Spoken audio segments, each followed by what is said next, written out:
Om Swastiastu. Assalamualaikum warahmatullahi wabarakatuh. Salam sejahtera untuk kita semua. Shalom, namo buddhaya, salam kebajikan. Perkenalkan, nama saya Putu Ayu Adi Asarini Diantari dengan NIM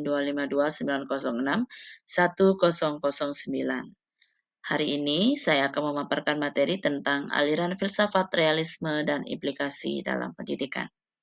Adapun topik bahasannya yaitu yang pertama pengertian filsafat realisme, kedua ciri-ciri filsafat realisme, ketiga pandangan filsafat realisme terhadap realitas pengetahuan dan kebenaran, keempat tokoh-tokoh utama dalam aliran realisme, kelima perbedaan antara realisme klasik dan realisme modern dalam konteks filsafat, keenam implikasi aliran filsafat realisme dalam bidang pendidikan dan pengetahuan, dan yang terakhir tantangan dan relevansi realisme dalam pendidikan modern. Yang pertama, saya akan menjelaskan mengenai pengertian filsafat realisme. Filsafat realisme merupakan salah satu aliran besar dalam sejarah pemikiran filsafat yang menekankan bahwa realitas atau kenyataan objektif benar-benar ada, terlepas dari apakah manusia menyadarinya atau tidak. Aliran ini meyakini bahwa benda-benda, objek, atau fenomena yang kita lihat dan alami bukan sekedar ilusi atau gambaran subjektif, tetapi benar-benar nyata dan dapat diketahui melalui pengalaman dan akal budi. Realisme secara historis berkembang sebagai reaksi terhadap idealisme yang menyatakan bahwa realitas bergantung pada pikiran. Dalam konteks filsafat pendidikan, realisme menjadi dasar penting dalam menekankan pembelajaran berbasis pada fakta dan realitas yang dapat diamati, bukan hanya ide atau spekulasi abstrak. Ciri-ciri filsafat realisme. Ciri utamanya yaitu keyakinan terhadap eksistensi dunia objektif yang teratur dan dapat dipahami oleh manusia, serta adanya kebenaran objektif yang universal. Ciri-ciri lainnya yaitu dunia itu nyata dan objektif.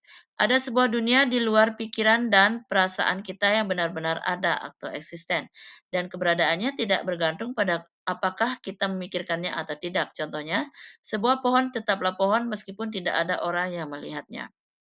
Yang kedua, dunia itu teratur dan bisa dipahami. Dunia ini diatur oleh hukum tertentu seperti hukum alam, struktur sosial, dan lain-lain yang konsisten. Karena teratur, maka manusia dapat menggunakan akal atau rasional dan metode ilmiah atau pengamatan, eksperimen, dan logika untuk menyelidiki, memahami, menjelaskan, dan bahkan memprediksi fenomena di dalamnya. Dan yang terakhir, kebenaran itu objektif dan universal. Kebenaran tidak relatif atau hanya bergantung pada sudut pandang seseorang. Ada fakta-fakta dan kebenaran yang berlaku sama untuk semua orang dimanapun. Tujuan utama manusia adalah menemukan kebenaran objektif ini melalui penyelidikan yang didasarkan pada dunia nyata. Singkatnya, realisme meyakini adanya realitas luar yang nyata, teratur, dan dapat diakses atau dikuasai oleh akal dan sains manusia. Tokoh filsafat realisme yang pertama Aristoteles. Sebagai pelopor awal dari pemikiran realis, menekankan pentingnya pengalaman empiris dan observasi dalam memahami dunia. John Locke, pada masa pencerahan, John Locke memperkuat posisi realisme dalam epistemologi dengan menyatakan bahwa manusia memperoleh pengetahuan dari pengalaman, bukan dari ide bawaan.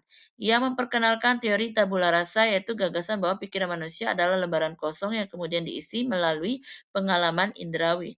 Locke membedakan antara kualitas primer dan sekunder yang menunjukkan bahwa dunia objektif memang ada dan dapat dipahami secara rasional melalui observasi dan refleksi. Pemikiran ini menjadi pondasi dari realisme empiris yang kemudian menjadi ciri khas dari pendekatan ilmiah modern. Yang ketiga, Bertrand Russell. Pada abad ke-20, Bertrand Russell membawa realisme ke dalam ranah filsafat analitik dengan mengembangkan teori tentang deskripsi dan bahasa. Ia meyakini bahwa bahasa harus mencerminkan struktur realitas dan bahwa analisis logis terhadap bahasa dapat mengungkapkan kebenaran tentang dunia. Russell adalah pendukung kuat dari realisme ilmiah, yakni pandangan bahwa teori-teori ilmiah menggambarkan dunia sebagaimana adanya. Thomas Aquinas. Thomas Aquinas menggabungkan realisme Aristotelian dengan ajaran Kristen, menyatakan bahwa realitas adalah ciptaan Tuhan yang bisa dipahami melalui akal. Karl Popper.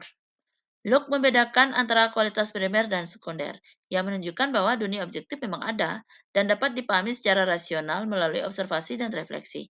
Pemikiran ini menjadikan fondasi dari realisme empiris yang kemudian menjadi ciri khas dari pendekatan ilmiah modern. Pandangan realisme, realitas pengetahuan dan kebenaran.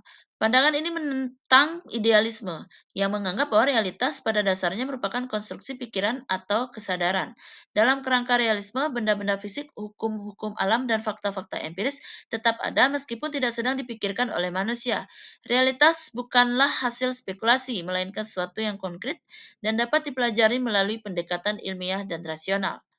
Terkait dengan pengetahuan, realisme beranggapan bahwa pengetahuan adalah hasil dari proses manusia dalam mengenali dan memahami realitas yang sudah ada. Pengetahuan bukanlah hasil dari konstruksi subjektif, melainkan refleksi dari dunia objektif yang dapat dicapai melalui pengamatan, pengalaman, dan penalaran logis. Dalam realisme, kebenaran adalah korespondensi antara pikiran atau pernyataan dengan fakta atau kenyataan objektif di luar pikiran. Jika sebuah pernyataan sesuai dengan keadaan nyata, maka pernyataan itu dianggap benar. Pandangan ini dikenal dengan teori korespondensi tentang kebenaran. Dalam konteks pendidikan, realisme memandang bahwa tugas utama pendidikan adalah membantu peserta didik untuk memahami dunia nyata melalui penyampaian pengetahuan yang objektif dan terverifikasi. Secara historis, realisme telah berkembang dalam berbagai bentuk seperti realisme klasik yang dipelopori oleh Aristoteles, hingga realisme ilmiah dan realisme kritis dalam filsafat kontemporer. Realisme ilmiah misalnya menyatakan bahwa teori-teori ilmiah tidak hanya sekedar model yang berguna, tetapi juga merepresentasikan realitas yang sebenarnya. Sementara itu, realisme kritis yang dikembangkan oleh Roy Bhaskar menambahkan dimensi sosial dan struktural dalam memahami realitas, dengan menyatakan bahwa dunia sosial juga memiliki struktur objektif yang dapat dipelajari meski tidak langsung tampak di permukaan. Dalam praktik empiris, realisme memiliki implikasi besar dalam pengembangan ilmu pengetahuan dan pendidikan. Misalnya, dalam bidang pendidikan sains, pendekatan berbasis laboratorium dan observasi langsung menunjukkan keberpihakan pada pandangan realis bahwa dunia fisik dapat dipelajari secara objektif. Perbedaan antara realisme klasik dan realisme modern dalam konteks filsafat. Realisme klasik berakar dari pemikiran filsuf-filsuf Yunani seperti Plato dan Aristoteles yang memandang bahwa dunia nyata memiliki eksistensi objektif di luar pikiran manusia. Dalam hal ini, realitas bersifat tetap, rasional, dan dapat diketahui secara pasti melalui akal. Realisme klasik sering berasosiasi dengan keyakinan bahwa ada kebenaran universal yang berlaku untuk semua manusia, dan tugas filsafat adalah menemukan serta menjelaskan kebenaran tersebut. Realisme modern berkembang pada masa setelah pencerahan, terutama sejak abad ke-17 hingga ke-20, sebagai respon terhadap perubahan epistemologis dan pengaruh kuat dari ilmu pengetahuan empiris. Realisme modern tidak serta-merta menolak keberadaan realitas objektif, tetapi lebih menekankan pada pendekatan ilmiah dan sistematis untuk menjelaskan realitas tertentu. Dalam realisme modern, realitas dipandang sebagai sesuatu yang dapat diakses melalui metode ilmiah dan pembuktian empiris, bukan hanya melalui akal seperti dalam realisme klasik. Perbedaan mencolok antara realisme klasik dan modern terletak pada pendekatan terhadap nilai dan moralitas. Realisme klasik memandang nilai-nilai moral sebagai bagian dari struktur objektif alam semesta, pandangan teleologis. Realisme modern lebih berhati-hati terhadap klaim nilai absolut, sering memandang nilai sebagai konstruksi sosial atau diuji berdasarkan konsekuensi empiris atau nyata. Intinya, terjadi pergeseran dari pandangan nilai yang metafisik dan statis, klasik, ke pendekatan yang kontekstual dan empiris modern. Implikasi aliran filsafat realisme dalam bidang pendidikan dan ilmu pengetahuan. Dalam konteks pendidikan, realisme menekankan bahwa objek-objek dunia nyata harus dikenalkan kepada peserta didik sebagai sesuatu yang nyata dan dapat dipelajari secara sistematis. Pengetahuan dalam pandangan realis adalah hasil dari interaksi antara subjek dan objek yang nyata. Dalam praktik pendidikan kontemporer, pendekatan realisme tercermin melalui penerapan metode pembelajaran berbasis sains dan teknologi seperti pembelajaran berbasis proyek, project-based learning, eksperimen laboratorium, dan penggunaan data empiris dalam penyelesaian masalah. Kajian empiris menunjukkan bahwa siswa yang terlibat langsung dalam proses eksplorasi dunia nyata melalui observasi dan eksperimentasi cenderung memiliki tingkat pemahaman konseptual yang lebih tinggi dan lebih mampu mengaplikasikan pengetahuan dalam konteks praktis. Dalam ilmu pengetahuan, realisme berfungsi sebagai landasan filosofis yang menyatakan bahwa hukum ilmiah merepresentasikan realitas objektif, bukan sekedar konstruksi subjektif. Perannya mendasari metodologi ilmiah modern, yaitu validasi empiris, pengujian, dan replikasi. Yang kedua, mendorong penelitian yang berorientasi pada penemuan objektif. Dan yang ketiga, pengetahuan dianggap sah jika mampu menjelaskan dan memprediksi fenomena alam secara konsisten. Tantangan dan relevansi realisme dalam pendidikan modern. Tantangannya yaitu realisme cenderung kurang menekankan aspek afektif dan sosial peserta didik. Solusinya perlu dikombinasikan dengan pendekatan yang lebih humanistik untuk menyeimbangkan penguatan fakta objektif dengan nilai-nilai emosional, etika, dan kemampuan reflektif siswa.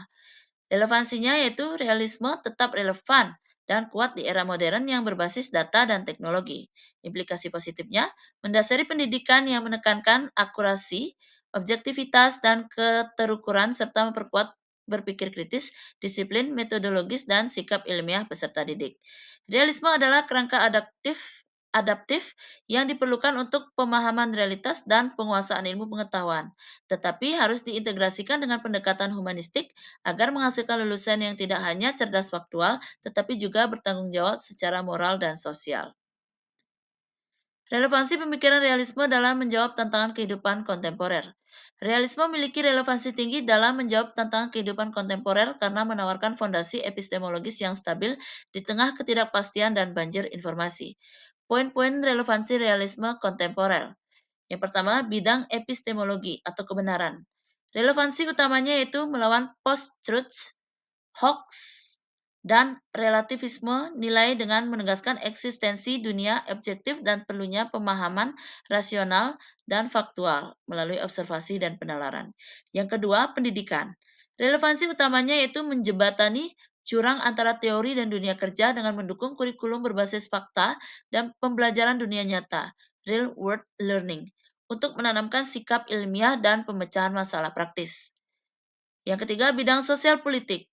Relevansi utamanya yaitu merumuskan kebijakan yang efektif dan realitas dengan mendasari analisis dan kebijakan publik yang berdasarkan kondisi empiris dan kekuatan real objektif di masyarakat, bukan idealisme normatif.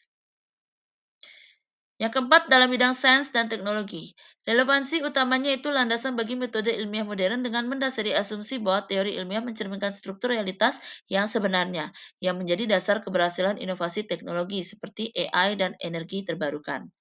Yang terakhir, bidang eksistensial dan budaya. Relevansinya atau relevansi utamanya yaitu meningkatkan ketahanan pribadi di tengah krisis makna dengan membantu individu menata hidup berdasarkan fakta objektif, menghasilkan pandangan hidup yang stabil, bertanggung jawab, dan realitas.